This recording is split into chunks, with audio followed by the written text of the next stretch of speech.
Ferdinand, sinamahan ko siya. Kasama si Ma'am Hanelet. Enero, bumalik uli kami. Pebrero, bumalik uli kami. March 12 po siya schedule uli. Para sa pagpapagamot niya. At pinagkait nila. Pati gamot. Ayaw ibigay sa kanya. Alam niyo, wala siyang tsinelas. Pati tsinelas. Pati tsinelas niya, wala. Nakapaa. Muli namin pag-uusap, nasa aeroplano siya. Sabi ni Bingo, Atty. Mejaldea, nakapaa siya. Buti na lang, may nagsuot ng kanyang suot kahapon. Hindi niya kaya. Ang lamig doon. Alam niyo, salamat sa piloto niya. Isang co-pilot doon. Binigay niya yung kalo niya kay Tatay Digong. Alam nila malamig.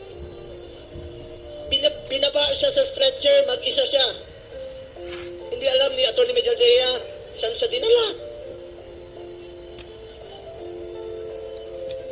Alam ko nangungulila kayo, nakausap ko si Kitty kahapon.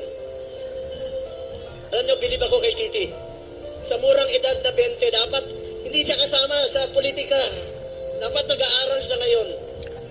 Pero sinama siya sa dumi ng politika. Tinawagan ko siya kahapon. Sabi niya, ninong niya ako eh. Sabi niya, Ninong Bong. Hindi ko mapigil ang umiyak. First time ko umiyak talaga. Na kausap siya.